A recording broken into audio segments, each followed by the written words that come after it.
예, 14주 3차 시하죠. 몸에 대한 생명학적 개입과 생명 정치를 계속 살피고 있습니다. 자, 그래서 레비노우의 그 어떤 진단, 그래서 이제 레비노우의 이런 진단에 의하면 우생각은 더 이상 문제되지 않더라, 이런 얘기를 했고, 그런데 문제는 뭐냐? 우생인간에 대한 요구가 고도로 발달한 자본주의에서 추동되고 있더라. 이것이 이제 생명 정치의 새로운 문제가 되는 거예요. 그러니까 생명 정치는 이제 단순한 단순한 생명의 단순 관리 차원을 넘어서 그 생명 그 자체를 주제화한다. 이를 위해 생명 그 자체의 개념에 대한 해명이 필요한데, 그 실마리를 아리스토텔레스의 인간 규정이 제공해 주더라, 이런 얘기입니다. 아리스토텔레스는 인간을 이제 사회적 동물, 즉 정치적 동물이라고 규정했죠. 인간과 동물을 엄격하게 구별하지 않았다는 것을 우리가 유의할 필요가 있어요. 다시 아니 뭐 아리스토텔레스에게는 인간과 인간 아닌 것을 엄격하게 구별할 기준 자체가 없다, 이런 얘기예요. 그래도 굳이 인간과 동물을 구별해야 한다면 순전히 정치적 결정에 따를 뿐이다. 이것이 이제 아리스토텔레스가 인간을 정치적 동물이다라고 말했을 때 그 함이다, 이런 얘기입니다. 그래서 이제 이런 아리스토텔레스의 그런 어떤 그 전통 관념에 따라서 아간벤이 인간의 생명을 조회와 비오스로 또 구분합니다. 그래서 조회를 발가벗은 삶, 발가벗은 삶, 그 다음에 비오스를 정치적 삶, 이렇게 나눠서 봐요. 아리스토텔레스가 인간을 정치적 동물로 본 것은 그 비오스다, 그 말이에요. 비오스. 비오스는 오늘날 주권의 개념에 의해 가장 잘 설명되는 인간 삶의 한 부분이다. 이에 의해서 인간은 비로소 존엄과 권리를 부여받는다, 이런 얘기죠. 그러나 인간은 자신의 존엄이나 권리의 담지자로서 신체적 토대를 필요로 해요. 이렇게 불가피하게 존재되어야 하는 생물학적 요소가 조회다. 그러면 조회 없이 비오스는 존재할 수가 없더라. 다시 말해서 정치적 삶 없이는 생명이 존재할 수 없다, 이런 얘기가 되는데, 뭐 어려운 것 같지만 뭐 그렇게 많이 남은 내용 아니니까 이 부분을 조금 설명하고 갈게요. 그러니까 이제 무슨 얘기냐면, 여기서 이제 어떤 개념만 좀 우리가 알고 가면 좋냐면, 조회와 비오스, 벌가벗은 삶, 정치적 삶. 그런데 이 발가벗은 삶 없이 그러니까 정치적 삶, 발가벗은 삶 없이 정치적 삶이 존재할 수 없다. 그랬는데 이제 아간벤의 예외 상태를 한번 볼까요? 예외 상태, 에, 발가벗은 몸과 관련된 발가벗은 삶과 관련된 문제가 뭐냐면, 자, 생명을 무차별적으로 학살하더라도 죄의식을 느끼지 못하는 예외 상태가 있는데, 그게 뭐냐면 이제 나치의 강제 수용소, 그 다음에 오늘날의 이제 뭐 난민 수용소, 특히 관타나모, 그 포로 수용소. 관타나모가 어디에 있습니까, 여러분? 쿠바 영토인데 미국이 점령해서 이제 미 해병대가 주둔하고 있죠. 그리고 거기에 이제 그 악명 높은 포로 수용소를 운영하고 있거든요. 이런 데서 광범위하게 그 이제 이런 소위 예외 상태가 일어나더라, 그 말이에요. 예외 상태가 뭐라고 그랬습니까? 생명을 무차별적으로 학살하더라도 아무런 죄의식을 느끼지 못하는 그런 상태. 예. 이런 예외 상태, 오늘날 보니까 또 최근에는 미얀마에서 그 군부가 쿠데타를 일으켜서 쿠데타를 규탄하고 민주 정치의 회복을 요구하는 미얀마 시민들을 그야말로 무차별적으로 그 사격을 하고, 또 체포된 사람들을 또 고문을 하고 해서 한 6, 700명 이상이 예, 사망하고 수천 명이 지금 체포되고 구금돼 있는 상황입니다. 5월 달을 보면은 자, 그래서요. 그래서 이제 이거 이제 그런 걸 예외 상태라고 말할 수 있겠죠. 그다음에 또 일제강점기에 그 1919년 3.1 운동, 전국적으로 만여 명이 숨졌거든요. 일제의 총칼에 의해서. 그런 걸 죽음 정치, 그 예외 상태라고 하는 거죠. 예. 공동체의 그 국가 공동체에서 그 안전을 보장받지 못한, 그러니까 공동체 밖으로 밀려난 그런 존재. 그런데 이제 그 의학과 관련해서 보면 그 이제 그래서 아간벤의 이 죽음의 정치는 생명 권력의 한계를 벗어난 예외 상태의 분석에 천착하고 있는데, 죽음이 정치적으로 어떻게 결정되는가 이런 걸 이제 분석하는 틀이 되고요. 근데 오늘날 생의학적 상황에서 벌어지는 폐하나 태아, 그러니까 이제 그 13주차에 봤던 낙태에 관련된 문제죠. 그러니까 벌어지는 폐하나 태아, 이것이 또 그 이제 황우석류의 그런 그 폐하 복제 연구 둘에서도 에도 해당되는 그런 문제죠. 개론 프로젝트.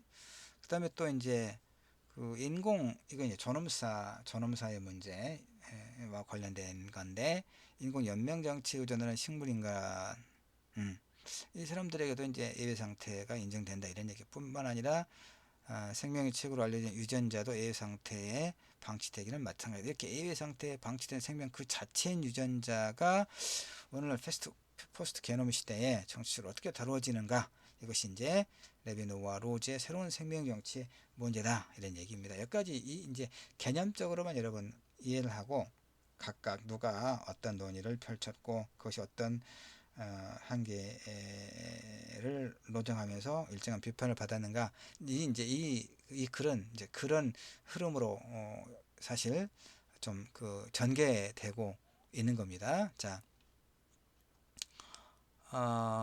좀 더 이제 좀 많이 좀 넘어가도록 할게요. 지나치게 이제 전문적인 내용이어서 우리가 좀 머리가 아프니까요. 자, 여기 봅시다. 위험 정치로서의 생명 정치. 포스트 게놈 시대, 게놈 프로젝트 유전자 서열을 분석하는 걸 말하고요. 포스트는 이제 그 이후, 그러니까 그 염기 서열이 이렇게 분석이 이루어진 이후에 그걸 어떻게 생의학적인 측면을 넘어서 정치적으로 이렇게 담론화하느냐 요 얘기입니다. 그러니까 포스트 게놈 시대의 정치 권력은 더 이상 국민을 살게 하거나 죽게 하는 선택을 통해서 행사되는 것이 아니라 참살이라고 이렇게 번역을 했거든요. 웰빙이라는 이름으로 생명 그 자체의 관리를 위해서 행사되고 있더라. 그러니까 이제 오늘날 정치 권력은 국민의 생명 과정을, 즉 생식, 성, 부모, 자식, 가족관계, 건강과 질병, 상과 죽음 이런 생명 과정을 정치적 대상화했다 이런 얘기죠. 이렇게 생명에 관리하고 있다 그런 얘기입니다. 국민의 생명권을, 의료와 생명권을, 그다음에 이제 어떤 생식의 부분까지 이렇게 생명 정치가 이렇게 이제 생명 정치가 인간의 생명 과정에 깊숙이 개입하고 있죠. 오늘날. 예. 그러니까 예전에 이제 독일 나치 생물학적 인종주의와 오생학의 망령을 자꾸 떠올리는 거예요. 새삼스럽게 볼 건 아니다 이런 얘기입니다. 그런 기억이 있기 때문에.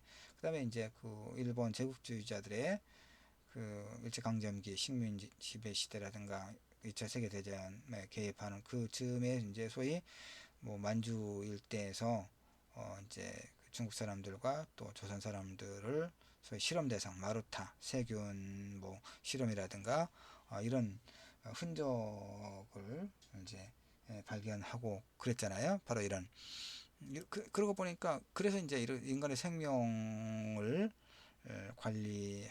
관리하고 또 그런 그 개입하는 문제가 늘 이제 그 어떤 염려스러운 하나의 대상이 되고 있는 거예요.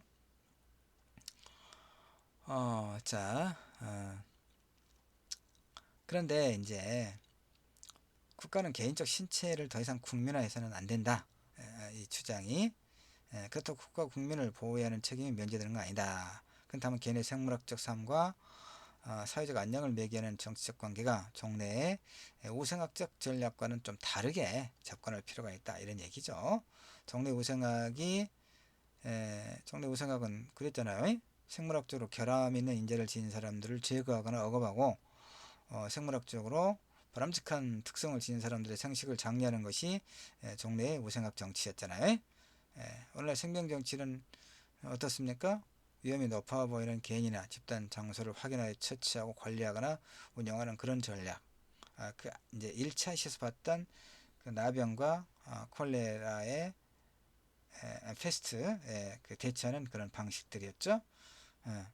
이러한 위험관리 전략은 여러 수준에서 조직되죠. 인구를 가로지르는 종합적인 위험 요소의 감소를 추구하는 뭐 이런 뭐 이를테면 뭐 보험이라든가 그다음에 고위험군을 관리하는, 지금 이제 그 코로나 바이러스 그 감염된 그러면서도 이제 고중증 환자들 별도로 음압병실에서 관리하고 있잖아요. 그다음에 위험에 처한 개인을 확인하고 코로나 바이러스 진단 검사 이런 것들 얘들 예방적으로 개입하는, 지금 이런 것들이 이제 그 고려되고 있죠. 이 모든 전략들은 특징적으로 집단의 위험이 아닌 개인의 감수성 차원에서 대상을 정밀화해서 생물학적으로 판단하는 그런 방식. 그래서 개인 건강 증진을 위한 국가의 위험 관리 전략으로서 생명정치는 한편으로는 생화학과 생명공학 연구를 촉진시키죠. 단 한편으로는 과학기술의 발달로 인한 생명의 자본화. 그러니까 이제 최근에 코로나 바이러스가 확산되면서 대면 진료에 대한 그 어떤 어려움이 많이 있잖아요. 그러니까 비대면 진료. 사실 이거 예전부터 삼성 그러니까 비대면 진료, 원격 진료를 말하죠. 원격 진료가 많이 요구됐어요. 그러면 원격 진료가 법제화되면 가장 많은 수혜를 받는 게 어디냐? 삼성그룹. 그래서 원격 진료가 이루어지면 동네 의원들은 다 죽는 거죠. 그래서 이제 의사협회에서 반대하고 또 뭐 시민사회단체에서도 상당히 반대하는 측면이 있었습니다. 그러나 이 코로나 바이러스의 이런 시대에 다시 소위 비대면 의료, 원격 의료가 일정하게 또 이제 요구되기도 해요. 그러니까 그 필요한 부분이 있긴 있겠어요. 그러니까 도서 지역이라든가 그 다음에 사실 우리 이제 우리 광주 전남 지역만 하더라도 그 우리 광주에 이제 전남대학교와 조선대학교의 종합병원이 있죠. 그리고는 뭐 동신대학교는 한방병원이 있고 그 정도죠.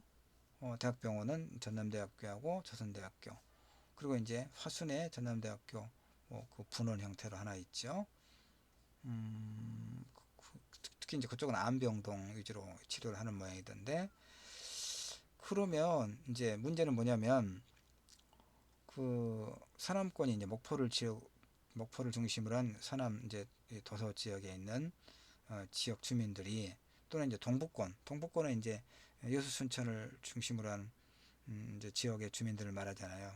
그 지역에 사는 사람들이 그 어떤 위급한 어떤 환자를 싣고 그 앰뷸런스에 태워서 광주 전남대병원이나 조선대병원까지 오려면 한두 시간 걸리죠. 그러다가 이제 그 제때 그 치료할 수 있는 그 응급 환자의 생명을 그러니까 놓치거나 그 병이 악화되는 그런 문제가 발생할 수 있잖아요. 그러니까 서남권의 거점 이제 대학인 뭐 목포대학교, 그다음에 동남권의 거점 대학교인 순천대학교, 각각 국립대학교니까 거기에 이제 의대를 신설하자라고 하는 요구가 지역민들의 요구가 있지요. 근데 안 되죠. 왜 안 됩니까? 의사협회에서 이제 그러니까 의대 정원이 묶여 있거든요. 그러니까 의사협회에서 반대를 하는 거예요. 의사협회 그다음에 이제 국회 입법권을 쥐고 있는 국회도 의사협회의 어떤 영향력이 굉장히 막강하기 때문에 그 전남 목포대나 순천대에 의대 신설이 안 되는 거죠. 그러니까 그래서 더욱 이제 그렇게 도서 지역에 살거나 이렇게 좀 원거리 살고 있는, 그러니까 종합병원, 대학병원에 오기 위해서 그야말로 생명의 그 경각에 달린 환자를 한두 시간 싣고 앰뷸런스에 싣고 오는 것이 굉장히 좀 안타깝죠. 그런 경우에는 원격 진료가 일정하게 필요하다는 생각이 들긴 해요. 그 의료의 서비스의 확장이라고 하는 측면에서는 에, 일부분 도입될 필요는 있겠다는 생각이 들어요. 자, 하여튼 생명의 자본화. 그러니까 이렇게 다 그 어떤 긍정적인 측면과 부정적인 측면이 있는 거죠. 자, 유전학 이제 마지막 거의 다 왔으니까 조금만 참으세요. 분자 정치도 생명 정치. 자, 유전학. 오늘날 우리의 생명에 대한 이미지를 획기적으로 변화시킨 것이 유전학이죠. 유전학은 인간 유전체 연구를 기점으로 신구 유전학으로 나눕니다. 그러니까 이제 쭉 이것도 넘어가 볼까요? 가서 자, 분자 수준의 생명을 이해하는 단위가 유전자고 여기서 핵심은 유전자의 염기 서열을 자르고 조각내고 다른 방식으로 전사하는 건 이거 생명 과정을 최적화하는 하나의 관리 방식이거든요. 그런데 이런 생명 과정의 최적화는 이론적 개념과 실험적 가설로 제시된 DNA 염기 서열의 재조합이 급속하게 상용화되는데 기여했다 이런 얘기죠. 그래서 종래에 연구만을 목적으로 하던 실험실과는 달리 오늘날 이윤 추구를 목적으로 하는 산업이 연결된단 말이에요. 연결돼요. 또 이제 분자 수준에서 생명과학 연구를 집행해 나가는 데는 엄청난 자금이 필요하죠. 그러니까 예전에 이제 그 노무현 정부 때도 황우석이 뭐 일정하게 성과를 냈다 그러니까 엄청난 이제 국가의 그런 과학기술 그 예산을 황우석 개인에게 소위 황우석 연구팀에게 개인이죠 결국은 이렇게 지원했기도 했거든요. 그것이 왜 그럽니까? 그 어떤 소위 불치병, 난치병 환자의 생명의 회복에도 그 긍정적 역할을 한다고 하는 그런 이제 국민적 바람과 함께 이것이 소위 이제 그 상용화돼 그 기술이 상용화돼서 즉 자본의 어떤 정식과 연결돼서 우리가 엄청난 그런 이제 국부를 이제 그 생성할 수 있을 것이다. 이런 또 하나의 기대가 같이 포함됐던 거예요. 그래서 이제 정부 예산이 황우석에게 이제 이렇게 엄청나게 많이 들어가고 그다음에 또 뭐 아주 그 우리 기업들도 난리가 났어요. 뭐 그 아시아나인가 한국 저 칼인가 대한항공인가에서는 황우석에게 평생 그 퍼스트 클래스 외국 왔다 갔다 할 때 비행기 퍼스트 클래스 그 좌석을 타고 왔다 갔다 할 수 있는 그 무료 항공권을 이렇게 주기도 하고 뭐 난리가 났었죠. 자본과의 어떤 연결이죠.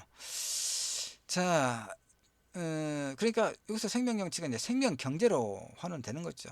그래서 오늘날 생명 이해는 필연적으로 생명 공학 기술과 산업에 의존하지 않을 수 없는 거죠. 기술과 산업의 통제는 정치적 관리의 핵심 사항이 돼요. 그러니까 오늘날 생명 산업이 정치적 관리를 받지 않는다면, 통제를 받지 않는다면 또 분자 수준에서 생명의 상품화는 생명의 해적 행위, 유전자의 특허 등록, 인체 조직의 거래 등에 관한 첨예한 윤리적 논쟁을 유발할 수 있겠죠. 이런 논쟁은 결국 인간의 생명이 보호받아야 하는 이유를 분명히 해줘요. 그러니까 신체 윤리, 생명 가치. 자, 이제 에토스 정치로서의 생명 정치가 이제 뭘 말하는가 봅시다. 자, 생명 경제는 맞춤 의학과 건강 관리를 위한 생명 산업의 발달 등을 총체적으로 이런 말인데 이런 생명 경제를 지탱하는 두 개의 하나 틀이 뭐냐면 생물학적 시민권 개념과 신체적 전문가예요. 그러니까 생물학적 시민권은 앞에서 살펴봤는데 그 생물학적 운명에 대한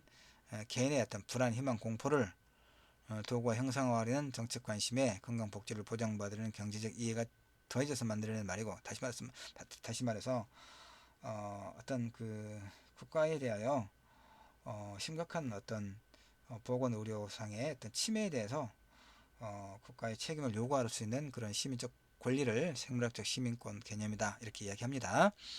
그러면 이걸 현실적으로 결합시켜주는 결합시켜 주는 것이 신체적 전문가다 이런 얘기죠. 신체적 전문가는 이제 뭐가 있습니까? 환자의 가족력에서 특수하게 작동하는 뭐 기능 장애를 추적하는 유전 상담사, 불임부비에게 시험관하기를 시술하는 생식의학 전문가, 줄기세포를 확립하여 난치병 치료에 나서는 줄기세포 치료사, 결국 이제 의학적 그 전문가죠. 이들은 개인의 신체를 최적화시켜줄 뿐만 아니라 질병이나 예견된 죽음의 회피 차원을 넘어 자기 신체 온전함을 지키기 위해 개인을 생명경제 질서 속으로 편입시키더라 이런 얘기입니다. 이런 생명경제 질서 속에서는 건강이 윤리적 가치를 나타내는 주요 지표가 돼요.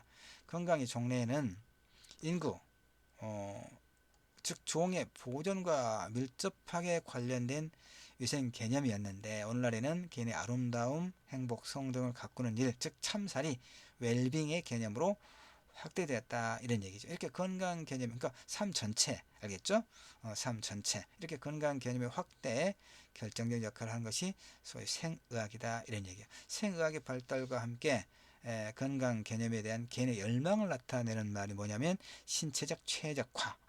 신체적 최적화란 종래에는 건강이 신체적 생물학적 상태의 위험과 가능성을 나타내는 기준이었지만 오늘날에는 건강이 사려 깊고 책임 있고 선택해야 하는 개인의 삶을 구성하는 원리로서 작동한다 이런 얘기예요. 이러한 신체적 최적화 개념은 신체가 곧 주체다 이런 생각. 그러니까 이제 몸과 정신의 그런 그 이원적 어떤 접근에서 신체, 몸 중심의 몸에 대한 생각적 개입과 생명 정치 이 글의 전체적인 주제가 그러하죠. 자, 결론을 봅시다. 이제 결론.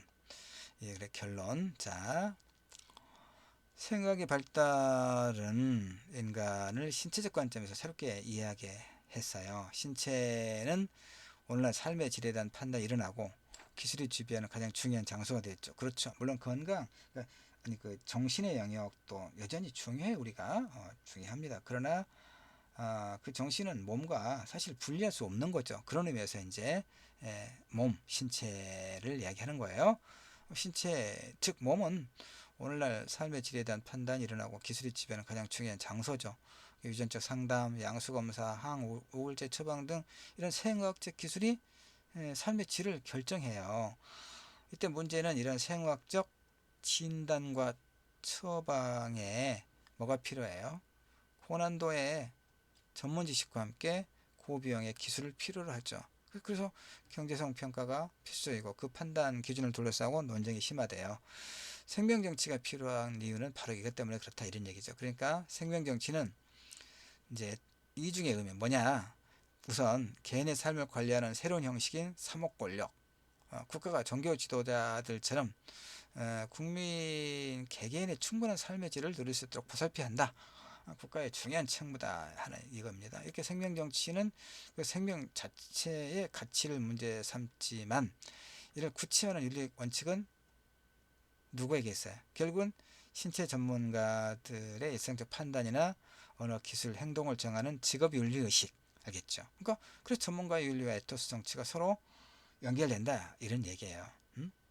생명정치는 타자와 더불어 생물학적 정체성을 공유하는 새로운 사회관계 형성을 또 촉구하는 측면이 또 있어요. 한편으로 인격성이 신체의 능력과 한계에 의해 규정되고 다른 한편으로는 신체를 둘러싼 실험과 경쟁이 정치적 선택과 책임에 맡겨짐으로써 생기는 현상인데 여기서 생명 그 윤리 정치가 하나의 범주로 이제 수렴된다 이런 얘기죠. 묶인 별개가 아니라 그 말이야. 그래서 노조는 그 생명 그 자체의 정치는 이 범주에서 생명을 새롭게 해명하는 것이고 이때 정치는 윤리와 함께 가는 것이다 이런 얘기입니다. 그래서 생명 그 자체의 정치를 나타내는 개념이 신체윤리다 이런 얘기죠. 로즈가 명명한 건데 이 말은 단순히 물리적 물리적 차원에서 신체를 개선하려는 것을 넘어서 개인의 신체를 보다 나은 인격체로 만들고자 하는 그런 관심, 욕구의 반영이다 이런 얘기입니다.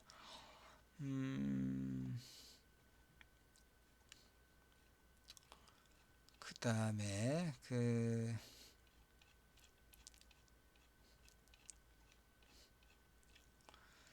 자 이제 우리 삶에 대한 그러니까 어디를 좀 보려고 하냐면요. 생명 자본. 자, 생명 정치와 관련해서 이제 생명 자본을 둘러싼 어떤 우리의 생각과 활동에 대한 관심을 촉구하는 것으로 이제 이 글이 마무리됩니다. 자, 일찍이 자본주의적 사고의 특징과 의미에 관해 주목한 사람이 막스 베버였는데, 마르크스가 근대 생산 양식으로서 자본주의를 역사의 필연적 규결로 규정했는데, 베버는 자본주의의 본질을 한 시대 전체의 생명을 불어넣는 정신 또는 영혼에 의해 규명했다, 이런 얘기예요. 자, 그래서 이제 베버는 자본주의를 계산및 합리성이라고 하는 시민정신과 이윤을 추구하는 기업정신이 결합해서 만드는 하나의 정신세계로 봤어요. 이러한 정신세계가 형성된 역사적 맥락을 탐구했는데, 베버는 이런 거죠. 경제적으로 발전된 지역이 특별히 종교개혁을 받아들일 소지를 가졌던 것은 무슨 이유 때문인가? 외면적으로는 이윤 추구 활동에 불과한 것을 개인이 의무적인 것을 느끼는 직업의 범주 아래 넣는 것은 어떤 사상의 세계에서 유리한 것인가? 그러니까 이제 종교개혁과 함께 프로테스탄트의 어떤 이런 직업 윤리를 이야기하는데, 이걸 갖다가 합리성의 진보다. 베버는 이렇게 이야기해요. 합리적 이윤 추구가 자본주의의 특징이다 보고 이걸 정당화해요. 그래서 종교적 힘과 이로부터 유래하는 윤리적 의무의 관념에 호소한 거예요. 그래서 베버는 이제 프로테스탄티즘의 윤리와 자본주의 정신을 같이 본 거예요.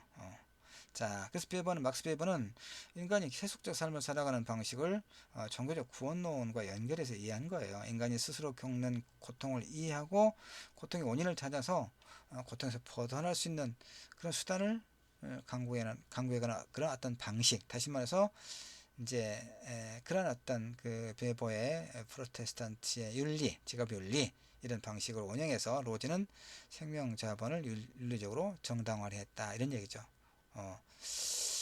자, 그런데 이제 자, 여기만 보죠. 제일 마지막에 있는데, 생물학적 시민으로서 개인은 사회 민족 인구의 최적화라는 이름으로 더 이상 국가에 지배되는 것이 아니라 건강과 생명에 관련된 개인적 자유를 스스로 확대해가는 그런 이제 그런데 우리는 관심을 갖고 그런 요구를 반영하는 실천적 행위로 나아가는 거죠. 이런 의미에서 생명 권력은 개인의 자유를 가능하게 하는 권력 또는 도와주는 권력으로 이제 그 적극적인 의미 부여를 한다, 이런 얘기죠. 그러니까 오늘날 개인은 스스로 병리, 건강, 생명 등의 관점에서 삶의 질을 평가하죠. 그렇잖아요. 그러니까 생명에 대한, 그러니까 건강에 대한 관심이 굉장히 높은 그 국민 중에 하나가 우리 국민들이잖아요. 그러니까 웰빙 식품이 엄청나게, 그다음에 그러니까 더 나은 어떤 삶의 만족을 추구하기 위해서 건강식품 시장도 엄청 그 넓죠. 그리고 이제 뭐 피트니스라든가 이런 그런 소위 건강 산업도 물론 지금 코로나 바이러스 때문에 이제 상당히 그런 그 사업장들은 위축되고는 있지만, 전체적인 틀을 보면 그런 소위 웰빙 산업이 굉장히 시장이 넓죠. 바로 그거예요. 개인이 스스로 병리, 건강, 생명 등의 관점에서 자신의 삶의 질을 평가하고 그 결과에 따라 행동하기 때문에 그래요. 이렇게 삶의 질 평가를 가능하게 해준 것이 생학의 발달이다. 그래서 생학의 관점에서 신체는 윤리성과 경제성을 동시에 간다, 이 말이에요. 다시 말해서 윤리성의 관점에서 개인의 신체는 행위 판단 기준이지만 경제성의 관점에서는 생명 자본화의 길을 열어주는 거죠. 이래 로즈는 그 생명 그 자체 정치, 다시 말해서 이제 이런 로즈의 이런 이제 생학적, 그러니까 생명 그 이 인간의, 그러니까 몸에 대한 생학적 개입에 있어서의 이런 긍정적 어떤 그 의미 부여는 포스트 게놈 시대의 생명 정치를 새롭게 자리매김했다는 일정한 이제 그 의의가 있어요. 그러나 결론은 뭐냐? 어디까지나 서구의 역사적 전통에서만 그러고 있다. 그러니까 다시 말해서 로즈의 생명 정치라고 하는 것은 막스 베버가 주장했던 경제적 합리주의와 마찬가지로 일정한 한계다. 다시 그러니까 결국 뭡니까? 이 그 생명 정치에 불가피하게 개입하고 있는 생명 경제, 그러니까 자본의 어떤 논리를 경계하고 있는 것이죠. 그러나 이제 자본의 어떤 개입 없이 생명의학의 발전은 또 가능하지 않은 그런 이제 딜레마가 있죠. 그래서 그 국가가 바로 그런 측면에서 국가가 이 이제 생의학 그런 어떤 그뭐 기술과 생명 자본을 적절하게 이제 통제 관리함으로써 생물학적 시민권의 보장이라고 하는 그런 책무를 수행해야 할 이제 의무가 또 국가에 있다, 이렇게 이야기를 할 수가 있겠습니다. 자, 그렇게 만만치 않은 내용이긴 하지만 사실 그 흐름만 보면, 다시 이야기하지만, 어떤 그 이론가가 그 이 몸에 대한 생학적 개입, 소위 생명 정치에 대해서 어떠한 논의를 펼쳤고, 그 다음에 이론가가 또 그것의 한계를 어떻게 비판하면서 새로운 이론을 제시했는가 하는 것을 그 흐름만 이제 살피면 그렇게 어려운 문제는 아닙니다. 14조 여기까지 하겠습니다. 고맙습니다.